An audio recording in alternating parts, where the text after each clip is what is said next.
السلام علیکم ورحمۃ اللہ وبرکاتہ۔ اعوذ باللہ السمیع العلیم من الشیطان الرجیم، بسم اللہ الرحمن الرحیم۔ جی تو ڈیئر اسٹوڈنٹس، آپ بالکل ٹھیک ہوں گے، مجھے امید ہے انشاءاللہ۔ تو آج ہم جو ہے امام جلال الدین سیوطی رحمۃ اللہ علیہ کے حالات زندگی کو انشاءاللہ ریڈ کریں گے۔ سب سے پہلے آپ اپنی کتاب کھول لیں، چینل جو ہے وہ ویڈیو کو جو ہے اچھی طرح دیکھیں، سبق کو ریڈ کریں، اس میں آپ کے لیے بہت زیادہ فائدہ ہے، ٹھیک ہے جی۔ تو اب اپنے سبق کو ہم شروع کرتے ہیں۔ اگر ویڈیوز اچھی لگیں تو چینل کو سبسکرائب کر دینا، ویڈیو کو لائک کر دینا۔ آپ رحمۃ اللہ علیہ کا اصل نام عبد الرحمن، کنیت ابو الفضل، لقب جلال الدین تھا۔ آپ رحمۃ اللہ علیہ ایک شرح آفاق مفسر، ٹھیک ہے جی، کہ بہت پیارے مفسر، محدث، فقیہ اور مورخ تھے، ٹھیک ہے۔ آپ کی کتب کی تعداد 500 سے زائد ہے، اللہ اکبر، 500 سے زائد انہوں نے کتابیں لکھی ہیں، ٹھیک ہے۔ تفسیر جلالین اور تفسیر در منصور آپ کے علاوہ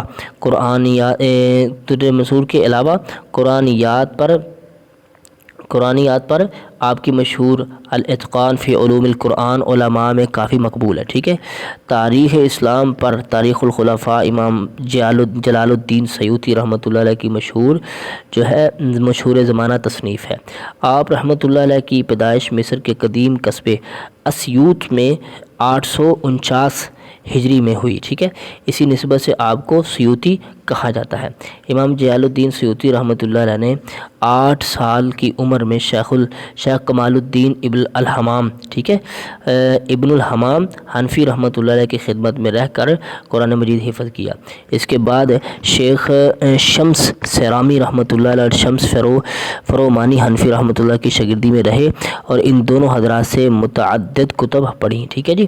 آگے چلتے علامہ سیوطی رحمۃ اللہ علیہ فرماتے ہیں کہ حق تعالی نے مجھے 7 علوم یعنی تفسیر، حدیث، فقہ، نحو، معانی، بیان اور بدیع میں کمال عطا فرمایا ہے، ٹھیک ہے جی۔ یہ 7 علوم کہتے ہیں ان میں مجھے اللہ نے کمال عطا فرمایا۔ آپ نے فرمایا کہ حج کے موقع پر میں نے آب زمزم پیا اور اس وقت یہ دعا مانگی کہ علم فقہ میں مجھے علامہ بلقینی اور حدیث میں علامہ ابن حجر عسقلانی کا رتبہ مل جائے، ٹھیک ہے جی۔ تو چنانچہ آپ کی تصانیف اور آپ کی علمی شان ان کی شاہد ہے کہ آپ رحمۃ اللہ علیہ کی دعا بارگاہ الہی میں مقبول ہوئی ہے۔ آپ نے خود فرمایا کہ مجھے 2 لاکھ حدیث یاد ہیں اور اگر مجھے اس سے زیادہ ملتی تو میں ان کو بھی یاد کرتا، ٹھیک ہے۔ آپ نے محدث ہونے کے ساتھ ساتھ ایک بہترین مورخ بھی تھے۔ خلفائے ملت اسلامیہ پر آپ کی تصنیف تاریخ الخلفاء حضرت ابوبکر صدیق رضی اللہ عنہ کی خلافت سے لے کر بغداد کے آخری خلیفہ کے عہد خلافت تک سن وار لکھی ہے، یعنی کہ تاریخ کے ساتھ، ٹھیک ہے۔ آگے چلتے ہیں۔ علامہ سیوطی رحمۃ اللہ علیہ نے 19 جمادی الاولیٰ 911 ہجری میں وفات پائی ہے۔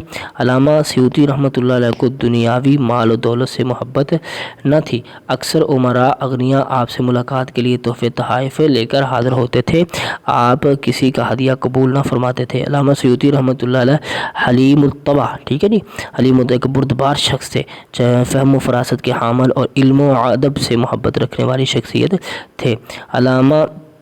علماء مفکرین رحمہم اللہ تعالیٰ کی سیرت کے روشن پہلو میں ہمارے لیے یہ سبق ہے کہ ہمیں علم کے حصول و ترویج کے لیے کوشش کرنی چاہیے تاکہ ہمارے معاشرے سے جہالت کا خاتمہ ہو سکے اور ہمارا معاشرہ ایک مثالی معاشرہ بن کر امن کا گہوارہ بن سکے، ٹھیک ہے جی۔